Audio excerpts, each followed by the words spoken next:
In prison, inmates were asked about their favorite foods and the items they wished they could bring. Zamyatin, a large bald man from level 24, made it clear he wanted pizza daily and warned he would be upset without it. He casually mentioned he was there for trying to set his parents' house on fire while they slept. When the food platform arrived, Zamyatin realized someone on level 21 had eaten most of his pizza, leaving him furious. He tried to grab some chicken wings, but his cellmates on level 23 reminded him that taking others' food without permission would cause chaos, forcing others to eat less. They added that enforcers from levels 19 and 20 would deal with the culprit from level 21. Ignoring them, Zamyatin went for the wings, but Perempuan, his cellmate, intervened and offered her own food instead. Zamyatin accepted a croquette. As the meal ended and the platform descended, Zamyatin and Perempuan exchanged names. He began cleaning while she wrote on the wall. Suddenly, the lights turn red and screams fill the air as communication with level 44 is lost. Robespierre tells Zamyatin that people from the upper floors are coming to defend his pizza, while others near level 44 ensure the rules are followed. Out of nowhere, the platform shoots up, destroying anything in its way. During an interview, Zamyatin showed no remorse for nearly killing his parents, claiming they sent him there to get rid of him. The next day, Robespierre urges Zamyatin and Perempuan to arm themselves, but Zamyatin refuses. When the platform hits level 24, chaos erupts. Robespierre falls, and Perempuan, caught in the heat, catches fire. She struggles, while Zamyatin is frozen in shock. Perempuan is hit and collapses. As the platform descends, they must clear the food to avoid freezing. They survive, and the man from level 21 is left unconscious and tied up. Zamyatin blames Robespierre's adherence to rules for their suffering, but Robespierre insists humanity is at fault. Perempuan reveals a woman has died. Robespierre, regaining control, vows to feed the lower levels and find the anointed ones. Robespierre recalls how the Messiah survived by cutting meat from his own thigh and spreading the message of solidarity. Determined, he throws the body down for those below to eat. The next day, Zamyatin mocks the man from level 21 with his pizza, but Robespierre warns that taking more than one plate is against the law. He places the man on the platform, planning to find the anointed. As time passes, Zamyatin and Perempuan work to enforce the law. Though hesitant, Zamyatin grows closer to Perempuan, and they begin living together. On the last day of the month, Trimagasi comments on Perempuan's drawing, admitting his preference for science over art. He shares how distrust in imaginary solutions led him to abandon his career and return to his parents' home. Curious, he asks how Perempuan ended up in the hole, and she explains she needed time to forgive herself. When the food reaches level 175, Perempuan suggests celebrating with a dance, but they wake up on level 180 the next day. Desperation spreads, but Perempuan stays hopeful. With communication cut off, they hear rumors of deaths from the previous month. When the platform arrives empty, days pass without food, and Zamyatin's health worsens as they lie around drawing. One day, Perempuan, disturbed by Zamyatin's behavior, is about to act when he starts vomiting blood. A severed head falls, signaling justice to some, while others mourn the wasted food. Zamyatin's condition worsens,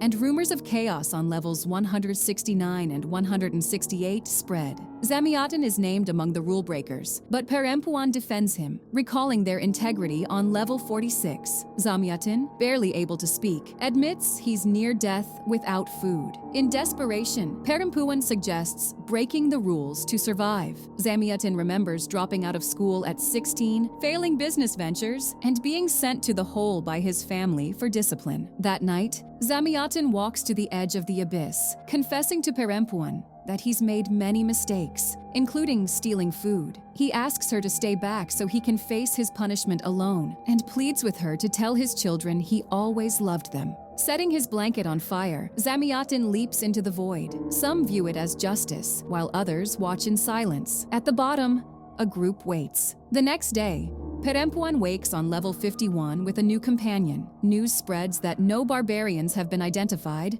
and loyalty is maintained up to level 71. Realizing her cellmate is unfamiliar with the system, Perempuan explains how things work. When asked about her meal, the woman says she chose plums. Perempuan warns that without trading, that's all she'll have. When the platform arrives, some food is missing due to conflicts between levels 46 and above. Soon, One of the anointed will restore order. Chaos breaks out again as a barbarian attacks his companion on level 54. He's recognized as someone who gorged himself on level 2 the previous month. Perempuan volunteers to punish him, but the laws prevent her from acting, leaving others to handle it. Perempuan starts seeing brief visions of Zamiatin as barbarian heads fall. The other levels cheer for the anointed one upholding the system. When the platform returns, Perempuan's companion arms herself by breaking her bed frame, encouraging Perempuan to join her in seeking justice. They descend to the next floor, where the men warn them not to leave, fearing it will break the communication chain. Despite this, the women push on. One man stays to guard the chain while others follow. They gather more allies and overpower the two anointed ones in charge on the chaotic floor. The barbarian tries to escape on the platform, but the women pursue him. Though the men attempt to assist, it's Perempuan who finally brings down the barbarian. As they are about to finish him, he pleads for mercy, explaining he only ate out of desperation after being trapped for over a year. The platform descends, taking him with it. Perempuan's companion, still enraged,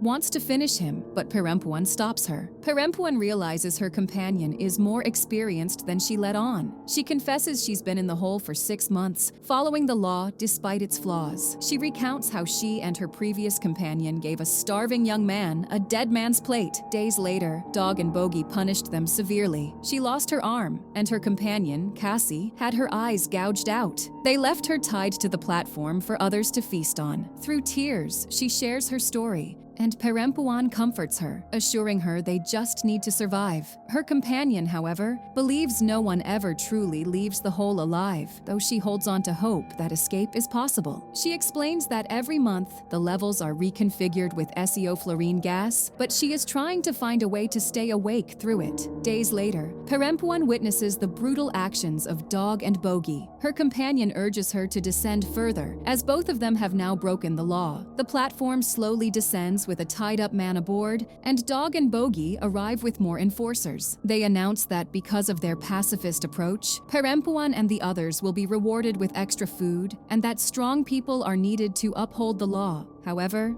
they are soon overpowered, and the man who stayed behind is sentenced for failing to maintain order. One of the women tries to justify her actions, but Dog and Bogey coldly respond that the law is absolute and cannot be interpreted. They then reveal that the one-armed woman will face the same punishment as Cassie. At that moment, the man who had stayed behind reveals the women's plan to escape. His words sound so absurd that everyone starts laughing. Perempuan and the others are tied at the edge of the abyss, their arms stretched out. As the platform descends, they lose their arm, and Perempuan's companion is tied naked to the platform, left to be devoured by those below. Perempuan wakes up on the 72nd floor, this time with an older man as her companion. They decide not to interact with the other levels, and the old man, who brought a knife as his item, begins devouring all the food from the platform. Perempuan, meanwhile, climbs onto the table, still haunted by visions of Zamiatin and remembering the escape plan she had with her former companion. When they encounter the barbarians,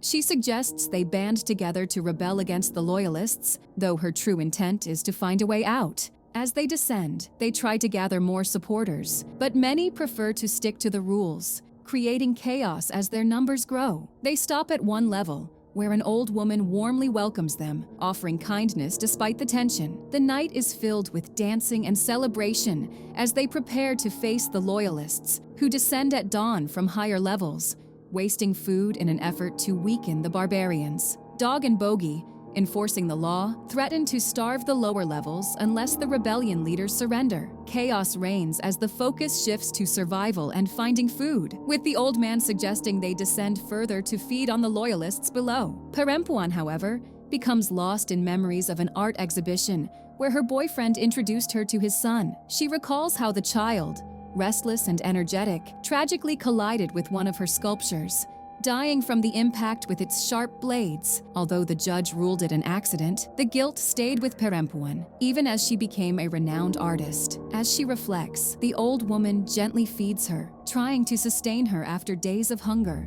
In the present, as the barbarians prepare to attack, they fail to consider the loyalists' strategic use of mattress walls, which gives them the upper hand. Blood spills, and in the midst of the battle, a barbarian Perempuan had once spared turns on her. The old man, hiding under a bed, discreetly slides his knife to Perempuan. She uses it to defend herself, killing her attacker before retreating back to safety. By the end of the battle, most have fallen, leaving only Perempuan and the old man standing. They spot Dog and Bogey on the ground, gravely injured. Though Perempuan holds the knife, instead of finishing them off, she chooses to tend to their wounds. She even considers the grim possibility of cutting off their limbs to keep them alive by feeding on their own flesh. But she rejects the thought, refusing to indulge in such cruelty. In flashbacks to her interview, Perempuan expressed deep regret over not safeguarding the sculpture that caused the boy's death. She admitted she would give anything to reverse the tragedy, but, unable to do so, had entered the pit to find time for reflection and forgiveness. As days pass, Perempuan begins cleaning the room and informs the old man that she plans to leave. He tells her he'd stay because it has been the best month of his life. Despite their struggles for freedom, both realize they are trapped in their own moral prisons. Perempuan recalls a conversation with her former companion where they discussed pretending to be dead as a way to get taken out of the pit and improvising a plan afterward. Meanwhile, children fighting until one, illuminated by a light, is quietly taken away by guards who whisper something in his ear and lead him off calmly. Perempuan wakes just as the gas begins spreading through the pit. Earlier, she had ingested a hallucinogenic patch she found hidden in a painting she had clung to since seeing it with the old woman. Pretending to be dead, she is taken to the 333rd level, the bottom of the pit. During a moment of distraction, she frees herself from her restraints and hides under the bed. From her spot, she watches as the workers clean and organize, preparing for the start of a new month. As the gas takes hold of her, she spots a drowsy child on a bed and, wanting to save him from the horrors of the pit, decides to rescue him, but she hits her head hard, triggering terrifying hallucinations. She envisions people from her past, urging her to kill the child for them to devour, but she resists. Snapping out of the trance, she regains her clarity. Perempuan descends beyond the lower levels and finds a group of starving people scavenging for scraps from the platform. A woman from the group informs her that only children are allowed to return to the upper levels. Though reluctant to leave the child, they tell her that her journey has reached its end, but the child can still be saved. With a heavy heart, Perempuan allows the child to go up alone, hoping he will survive. In a post-credits scene, Goreng and Trimagasi discuss how the girl on the platform was the message. Perempuan emerges from the shadows and confronts them, asking what they're doing there. They don't answer, but they embrace. And with that, the movie ends. We hope you enjoyed the video. Watch the next recaps on the screen, and don't forget to subscribe for more amazing recaps. See you in the next one.